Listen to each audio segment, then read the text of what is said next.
They are in for a world of ultra violence they've never actually felt before. The Trump administration is considering using drone strikes against the Mexican drug cartels that are importing deadly fentanyl into the United States. If we go to war with the cartels, they already have likely millions of people infiltrated into our country who would potentially be proxy agents to operate on their behalf. We have been honed into a machine of lethal moving parts that you would be wise to avoid if you know what's good for you. If the U.S. Army went to war against Mexico's most dangerous cartels right now, who would win? I mean, you could argue that a single airstrike from a B-52 Stratofortress would flatten cartel infrastructure within minutes, and you'd probably be right. You could also argue that these cartels have sleeper cells in all 50 states ready to blow up everything. Don't underestimate these people. We're talking about billion-dollar organizations that have spent decades stockpiling firepower, building paramilitary forces, and acquiring elite military-grade equipment, possibly for a moment just like this. But how well could their fighters actually stand against the full force of the U.S. military? How do they really compare on a battlefield? And beyond just firepower, what would be the political and economic impact of such a war? Who would truly win in the long run? Let's break it all down in this deep side-by-side look at the U.S. Army versus Mexico's most dangerous cartels. The U.S. is considering drone strikes against cartels in Mexico. April 8th, 2025, President Donald Trump confirms using drones to attack drug cartels inside Mexico. Right now, these talks are still in the early stages. People from the White House, U.S. military, and intel agencies are all involved. And they're not just thinking about targeting the cartel leaders, but also people and systems that help cartels move drugs. Trump, now in his second term as president, has made fighting the cartels one of his top goals. He officially labeled 6 of them as foreign terrorist organizations, and even put tariffs on Mexico for not doing enough to stop fentanyl from getting into the U.S. But here's where it gets tricky. Mexico's very sensitive about U.S. interference. Why? Because of their not-so-friendly history. You see, in the past, the U.S. took a big chunk of Mexico's land, which included present-day California, during the 1846-48 Mexican-American War. And many people in Mexico see that as the U.S. bullying its way into another country. You had other U.S. invasions throughout the 1900s, when American troops would take over the port city of Veracruz in 1914 and again in 16, when the U.S. tried to capture the Mexican revolutionary Pancho Villa. Now, even during his first time as president, Trump had suggested using the military to go after cartels inside of Mexico. But now it looks like he's more serious than ever. His first choice for Mexican ambassador, Ron Johnson, also didn't argue out using U.S. forces in Mexico without asking for permission from the Mexican government. In March of 2025, during a Senate hearing, Johnson said that he'd prefer to work with Mexico, but also said all cards were on the table. Defense Secretary Pete Hegseth said something similar back in January 2025 on Fox News, even warning Mexican officials privately about that possibility. So basically, they're both saying, we'd like to work with Mexico, but we'll do what we have to do. And if you didn't know already, the U.S. has been using drones to spy on cartels in Mexico. But these drones are purely surveillance, even though they can be armed. The right technological modification, they're capable of carrying precision strike weapons, the same kind the U.S. has deployed in Iraq, Somalia, and Syria. They also say that these drones are strictly being used for surveillance, and they're already proven highly effective at identifying fentanyl labs. But are they really just for surveillance? You see, back in 2020, when Trump was president for the first time, his defense secretary, Mark Esper, wrote in a book that Trump asked him if the U.S. could secretly fire missiles into Mexico to blow up cartel drug labs, and then just deny it ever happened. The president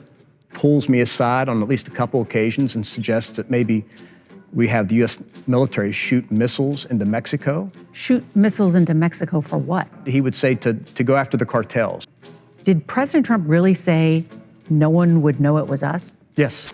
Trump and his team obviously denied that story, but it shows the kind of ideas that have been floating around. Plus, if the U.S. attacked these cartels with drones, it'd be an operation far bigger than anything the U.S. has done before in Mexico. Sure, it wouldn't be the first time they'd go after these cartels, but it would be a necessary evil, I guess. If you recall, when Felipe Calderon was still Mexican president, the U.S. and Mexico teamed up in what they called the Kingpin strategy. The idea was to go after the cartel bosses. U.S. spies would give information, military teams teams trained Mexican forces, and agents from both countries worked side by side. Now, some say that strategy was working until it was suddenly cut short. Others would argue that when they took out the cartel leaders, it created more chaos and violence as other gangs would now fight for control. And after Calderon's party lost power, Mexico pulled back and ended a lot of the joint operations. So launching a war against these cartels without Mexico's permission could be considered a violation of international law. But at the same time, the US thinks this is an existential threat, even if these threats come from inside another country that lost control of the situation. So now that we have a little bit of a backstory, it's time to break down how an actual war between the US military and Mexican cartels could actually play out, and everything that would come with it.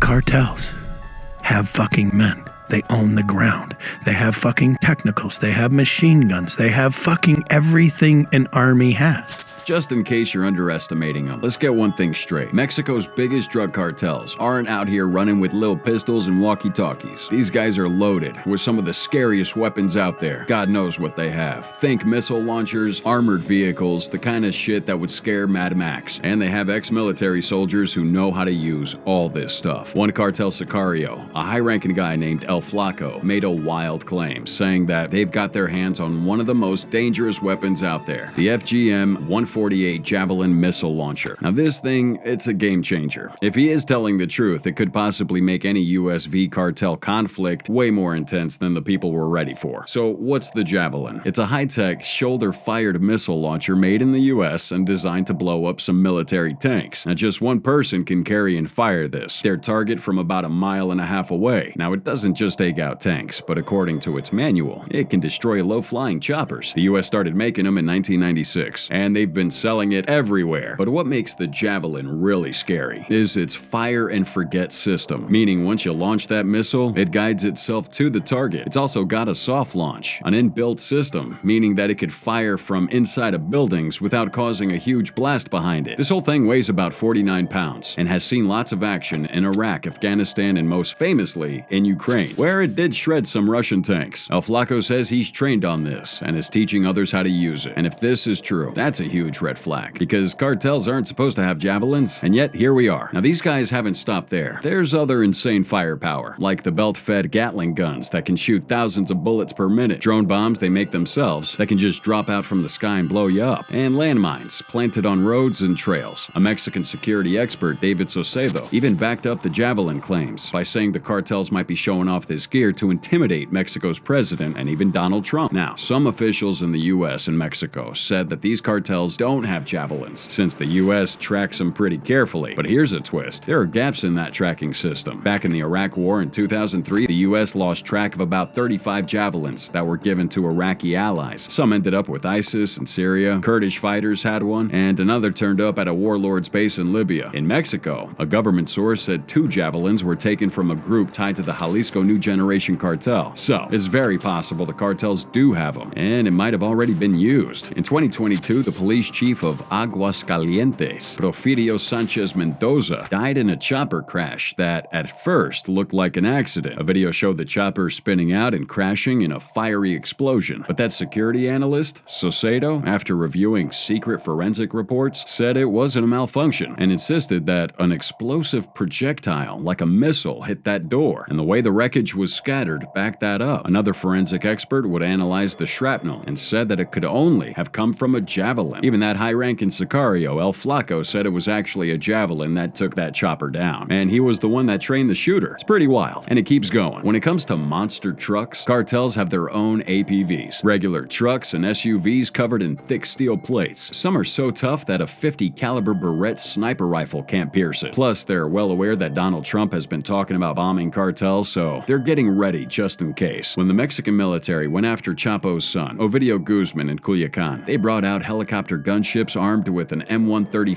minigun. That's a 6-barrel machine gun that shoots over 4,000 rounds a minute. Hoorah! So the cartels, well, they started arming themselves with such weapons. That crazy 6-barreled M134 minigun capable of shredding a vehicle in seconds is now showing up in cartel crime scenes. And it's not even about Trump. Back in 2009, 3 guys from the Sinaloa Cartel tried to buy an FIM-92 Stinger. That's a heat seeker that can shoot down planes. Also, a Dragonfire anti-tank missile launcher and 2 AT-4 rocket launchers. Unfortunately for them, they got busted by undercover U.S. agents, but if they could have been looking into making those purchases way back then in 2009, think of what they have stockpiled right now. These guys have so much money floating around, of course they'll be looking to buy U.S. military-grade weapons, grenades, machine guns, missiles, you name it. In 2016, Mexican police found an FIM-43 red-eye launcher. That's another one that can shoot down jets, in a cartel member's possession. And that same year, the CJNG would drop 200 drone bombs on a town in a single day, non-stop for 24 hours. Cops later found 117 drone bombs in a cartel factory, and the military had cleared over 2,800 landmines in the last 2 years alone. Since 2018, Mexico's government has seized at least a dozen rocket launchers and 56 grenade launchers from these cartels. And yeah, that's a lot of firepower. Definitely more than what most Mexican law enforcement officers are packing, will tell you that. But here's the kicker. All this looks like child's play compared to what the U.S. military brings to the table. It's like showing up to a gunfight with a plastic spoon. Our military should not be mistaken for a cable news gabfest show.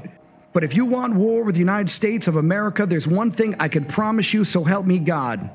Someone else will raise your sons and daughters. The United States has a lot of powerful toys to play with against Mexico's strongest cartels, even if it does decide to act without Mexico's permission. President Trump could go out to Congress, right, and ask for something called an AUMF. That stands for Authorization for Use of Military Force. Think of it like an official green light to use the U.S. military, based on a law called Title 10. If Congress says yes, then boom, the Trump administration could send some of America's toughest military forces deep into the hidden corners of Mexico. Now, everyone knows the U.S. has some of the most elite soldiers on the planet, or used to. Now, we're talking about special operation kind of forces under the Joint Special Operations Command. To be specific, these include legends like Delta Force, officially known as the 1st Special Forces Operational Detachment Delta. These guys are pros at sneaking into hostile places, capturing high-value targets, and blowing up enemy supplies. They've done it before, in places like Iraq and Afghanistan. Then you got the famous SEAL Team 6, part of the Naval Special Warfare Development Group. You might remember them for taking out Osama bin Laden in 2011. These ops are trained for stealth missions using silenced weapons, night vision goggles, and an insane level of precision. Then we got the 7th Special Forces Group, based out of Florida. These guys are specialists in Latin America, skilled at operating in jungle and deserts, gathering intel, and training local forces to fight alongside them. And all these soldiers, well,